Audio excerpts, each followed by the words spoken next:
ଗୋଟେ କଥା ଭାବ, ଯଦି ଗୋଟେ ପିଲା କି ଗୋଟେ ମଣିଷ ଇନଷ୍ଟାଗ୍ରାମରେ ରିଲ୍ ସ୍କ୍ରୋଲ୍ କରି କରି କରି ତାର ଯଦି ଦିନ ଯାକର 2 ଘଣ୍ଟା ଯଦି ଇନଷ୍ଟାଗ୍ରାମକୁ ଟାଇମ୍ ଦେଉଛି, ତାହେଲେ ସେଇ ଟାଇମ୍ର ଟିକେ ଟାଇମ୍ ଧରିନିଅ 10 ମିନିଟ୍ କି 15 ମିନିଟ୍ ଯଦି ତାର ପାଠ ପଢ଼ା ମାନେ କ'ଣ, ତମେ ଯାହା ବି ପାଠ ପଢ଼ୁଛ ସେଇଟା କିଛି ନାହିଁ। ଆଜିକାଲି ଦୁନିଆରେ ଚଳିବା ପାଇଁ ହେଲେ ଇଂଲିଶ ଦରକାର। ଯଦି ଇଂଲିଶ ଗୋଟେ ମଣିଷକୁ ଆସୁଛି, ଇଂଲିଶରେ ଯଦି ସେ କିଛି ପଢ଼ିପାରୁଛି, ଯଦି 2 ପଦ ଯଦି କଥା ବି କହିପାରୁଛି, ତାହେଲେ ଦୁନିଆରେ ସମସ୍ତେ ମାନେ ସେଇ ଲୋକକୁ ଟିକେ ସମ୍ମାନ କରୁଛନ୍ତି, ତାର ଟିକେ ପ୍ରେଷ୍ଟିଜ୍ ଅଛି, ତାର ଟିକେ ରେପୁଟେସନ୍ ଅଛି। ତ ଭାବ, ଯଦି ଇଂଲିଶରେ 2 ପଦ ଯଦି କହିଦେଲେ ଆମକୁ ଯଦି ଏତେ ଇଜ୍ଜତ ମିଳୁଛି, ତ ଇଂଲିଶରେ ଯଦି ଆମେ କଥା ବି ହେବା, ତାହେଲେ ଆମକୁ କେତେ ଇଜ୍ଜତ ମିଳିବ। ଏଇଟା ମୁଁ କେବଳ ତୁମକୁ ମୋଟିଭେଟ୍ କରୁଛି, କିନ୍ତୁ ମୁଁ ନିଜେ ବି ଆଜି ପର୍ଯ୍ୟନ୍ତ ମୋଟିଭେଟ୍ ହେଇନି। ତ ମିଶିକି ଏବେ ଚାଲ। ତ ଦେଖାଯାଉ, ମୁଁ ଇଣ୍ଟ୍ରୋଗେଟିଭ୍ ସେଣ୍ଟେନ୍ସର ୱାର୍ଡ଼କୁ ନେଇକି କିଛି ସେଣ୍ଟେନ୍ସ ଗୁଡ଼ାକ ଲେଖିଛି।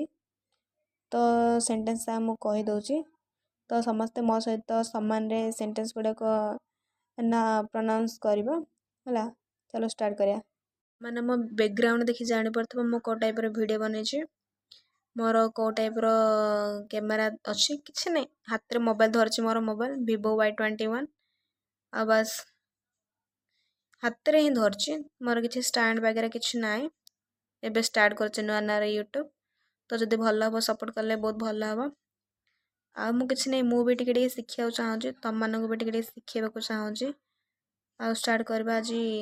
ଯାକୁ ଭଲ ଲାଗୁଛି ଭିଡ଼ିଓ ଦେଖ, ଯାକୁ ଭଲ ଲାଗୁନି ନ ଦେଖ, କିଛି କରିବା କଥା ନାହିଁ। ମୁଁ ଜଷ୍ଟ ମୋର ଭିଡ଼ିଓ ବନେଇ ଦେଇଛି ଆଉ।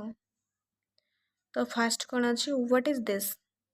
What is this? What is this means ଏହା କ'ଣ? What did do? What did you do means କ'ଣ? ତୁମେ କ'ଣ କଲ? What did you do? What did you buy? ତୁମେ କ'ଣ କିଣିଲ? ତାପରେ କ'ଣ କହିଛି, what others thing did you buy? ତୁମେ ଆଉ କ'ଣ କିଣିଲ? ତାର ଅରେ ଦେଇଛି what else did you buy means ତୁମେ ଅନ୍ୟ କ'ଣ ସବୁ କିଣିଲ ହେଲା। ହ୍ୱାଟ୍ ଅଦର୍ସ ଥିଙ୍ଗସର ଅର୍ଥ ଯାହା, ହ୍ୱାଟ୍ ଏଲ୍ସ ଡିଡ୍, ଅଦର୍ସ ଆଉ ଏଲ୍ସ ଗୋଟେ ପ୍ରକାର ୱାର୍ଡ଼। ତ ସେଥିପାଇଁ ସେ କହିଲା ଅରେ what else did you buy. ଦେଖ, ମୁଁ ଯଦି ପେନ୍ସିଲ୍ ଯଦି ଚିହ୍ନ ଦେଖେଇବି, ତାହେଲେ ମୋର କ୍ୟାମେରା ଧରିବା ପାଇଁ ଲୋକ ନାହିଁ, ମୁଁ ଏକୁଟିଆ ଅଛି, ତ ବନଉଛି। ତମାନେ ଦେଖିକିରି ଜାଣିପାରୁଥିବ ମୁଁ ଏର ଦେଇଦେଇଛି ହେଲା। ତାପରେ କ'ଣ ଅଛି, ହ୍ୱାଟ୍ ଇଜ୍ ୟର୍ ନେମ୍? ତୁମ ନାମ କ'ଣ? ଏଇଟା ତ ସହଜ ଭାଇ, ଏଇଟା କିଏ କହିପାରିବନି। What is your father's name? ଏଇଟା ବି ସହଜ। ତୁମ ବାପା ନା କ'ଣ? ଯାହାର ବାପା ନା ଯାହା ସେ ଜାଣିପାରୁଥିବ, ଇଂଲିଶରେ କହିପାରୁଥିବ ତମ ବାପା ନା କ'ଣ। What is your mother's name? ଏଇଟା ସହଜ ଲେଖିଦେଇଛି। ଭାବୁନି ଏଇଟା ସହଜ ବୋଲି, ଏଇଟା ବି କଷ୍ଟ। କେତେ ଜଣଙ୍କୁ ଏଇଟା ବି ଆସୁନଥିବ ହେଲା। ତାପରେ କ'ଣ କହିଲା, what did the monkey do to save his life? ଦେଖ, ଏଇଟାକୁ କେମିତି ପଢ଼ାଯାଏ, କେମିତି ପଢ଼ିଲେ ଏଇଟା ମନେ ରହିବ। What did the monkey do ମାନେ ମାଙ୍କଡ଼ଟି କ'ଣ କଲା? ଟୁ ସେଭ୍ ହିଜ୍ ଲାଇଫ୍, ତା ଜୀବନଟି ବଞ୍ଚାଇବା ପାଇଁ ମାଙ୍କଡ଼ କ'ଣ କଲା? ଦେଖ, what did the monkey do, କ'ଣ କଲା ମାଙ୍କଡ଼? ଡୁ ମାନେ କ'ଣ କରେ। ତ what did the monkey do to save his life, ମାଙ୍କଡ଼ଟି ତାର ଜୀବନ ରକ୍ଷା କରିବା ପାଇଁ କ'ଣ କଲା ହେଲା। ତାପରେ ଆଉ ଗୋଟେ ସେମ୍ ଟାଇପ୍ର ମୁଁ ଲେଖିଦେଇଛି, ହ୍ୱାଟ୍ ଡିଡ୍ ରାହୁଲ, ହେଲା ଟି ଭଳିଆ ଦେଖାଉ, ସେଇଟା ପ୍ରକୃତରେ ଏଲ୍ଇଡି ହେଲା। What did Rahul do to save his life, sister life, to save his sister life. ତାର ରାହୁଲ କ'ଣ କଲା? ତା ଭଉଣୀର ଜୀବନ ରକ୍ଷା। ମୋ ହ୍ୟାଣ୍ଡ ରାଇଟିଂ ବହୁତ କଦର୍ଯ୍ୟ, ତ ଆଡ଼ଜଷ୍ଟ କରିଦେଉଛି। ଦେଖାଦେଉଛି, ମୋତେ ଦେଖାଦେଉଛି, ତମମାନଙ୍କୁ ବି ଦେଖାଯାଉଥିବ ଭାବୁଛି ହେଲା। ତାପରେ କ'ଣ କହିଲି, କ'ଣ ଲେଖିଛି ମୁଁ, what did he say two what did he say to his father? What did he say ମାନେ ସେ କ'ଣ କହିଲା? ସେ ମାନେ ତମେ ଜାଣିଛ କହିଲା, ଡିଡ୍ ଲାଗିଛି ସେଥିପାଇଁ କହିଲା, ଲା ଲି ଲୁ ସବୁ ହେବ। ତ what did he say to his father? Father ନାହିଁ, ହେବନି ଏବେ, ଫାଦର ହେଲା। ଫାଦର ୟୁଜ୍ ମାନେ ପ୍ରନାଉନ୍ସ କର ହେଲା। ସେ ତା ବାପାଙ୍କୁ କ'ଣ କହିଲା? What did he say to his father? ତାପରେ କ'ଣ କଲା, ହ୍ୱାଟ୍ ଡିଡ୍ ନିକିତା ସେ ଟୁ ହିଜ୍ ଫ୍ରେଣ୍ଡ?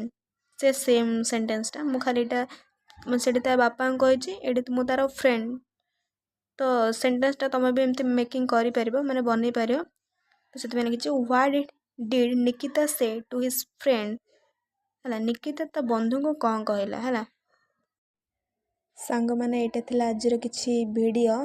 तो मु आज स्टार्टिंग करुच्ची तो से मो वीडियो किसी लॉन्ग कराया चाहूनी जो देखिए लोग सब बोरिंग हो स्किप करदे तो से मुझे ही करदेली तो जदि वीडियो भल लगुच तो मु नेक्स्ट वीडियो बनैबी भल लगू कि न लगू से मतलब किसी कहना नहीं मत तो वीडियो बनार अच्छे भाई मु बनैबी ही तो जदि सपोर्ट करे ताले भल हम सब्सक्राइब करदेव गोटे जन जन गोटे सब्सक्राइब करदेव मत जना नहीं वीडियो बनैबार फिर भी मुझे स्टार्ट करची तो तार एंड एबे करा चाहूनी मु सब्सक्राइब आसू कि न आसू भाई मु मोर करिया कथा करबी आउ किए तो जने थी ना सब्सक्राइब करे जाको भल लगे वीडियो मु भी शिखी तुम भी शिख मिसिकी शिखा चलो देखा नेक्स्ट वीडियो रे टाटा।